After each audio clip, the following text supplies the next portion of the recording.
Welcome back to Peaks 47. I'm going to start doing some scenery today. I thought I'd just show you a load of the stuff that I'm probably going to be using for this corner. So we're going to start off with some mud out the garden. I've just dried this, I've got to sieve it yet.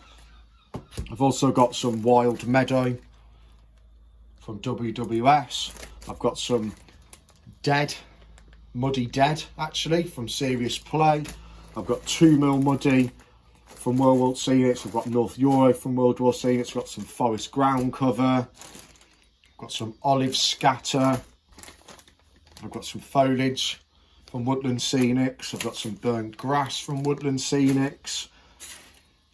I've got my sea foam, which I've been using different scatters on just to get some variation. I might even paint the trunks as well, depending on how much you see of them. And then I've also got some wrapping from an Easter egg, which I intend on using around the crash site. Probably move on to that perhaps in another video. So first of all, I'm just going to get the plaster Paris down, get the general shape of the embankment, and then start planning where the ground was actually damaged from the crash landing.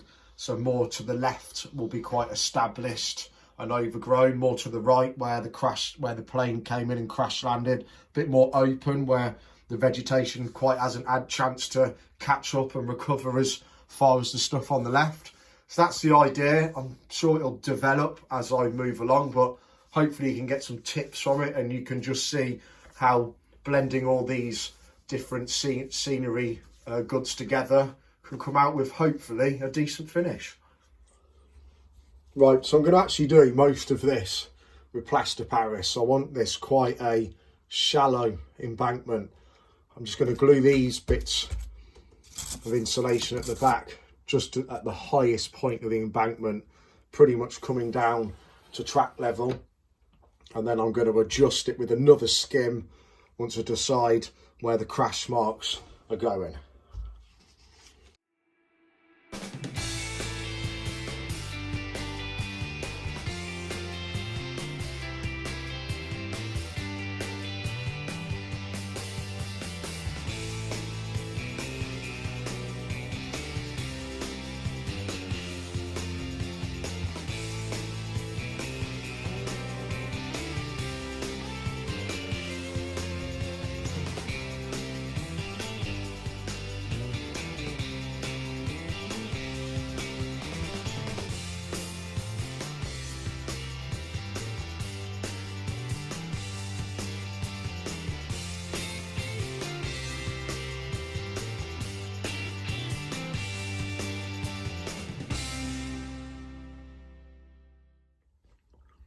Right, that didn't take very long to dry at all.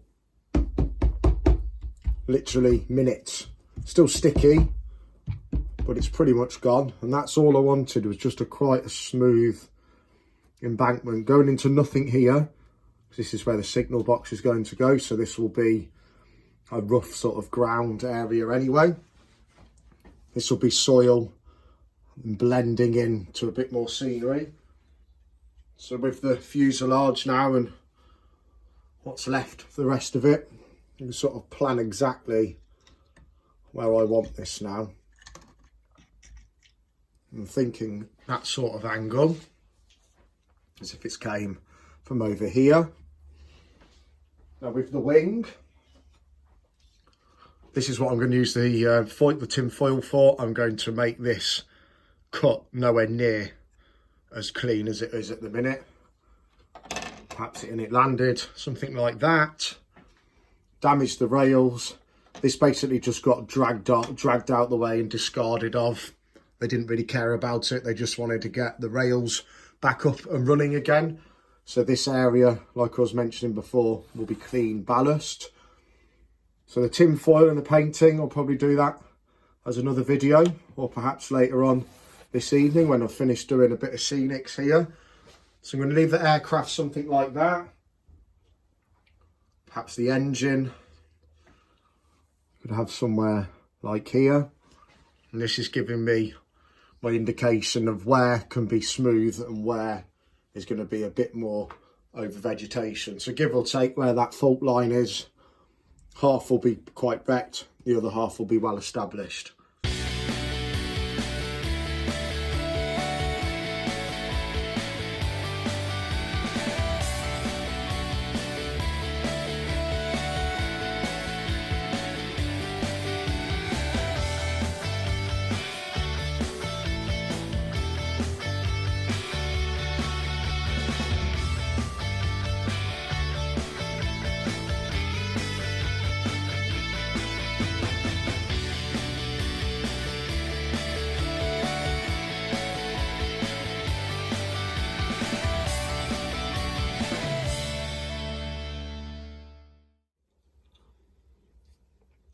Right, so I've sieved my soil now. I've also added a little bit of sand in there.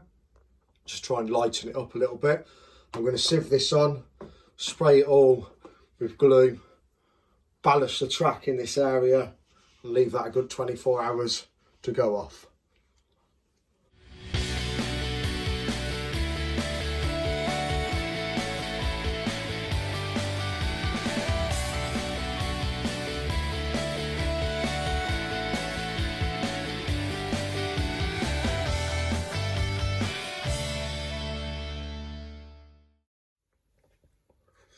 So before this dries out properly, I've just been having a bit of a play around, just sort of moving this dirt.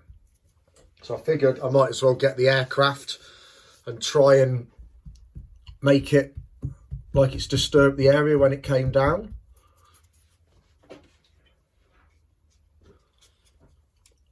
So the idea, it was coming in from this direction. So I'm literally just going to put the aircraft there and just try and make some marks.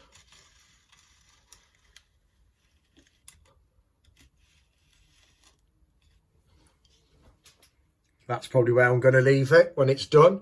And you can see it's just built up some dirt. So now what I'll do is just put some extra dirt around these areas, lift it off, do all the scenery, and then put it back on and do the final bits of weathering on it.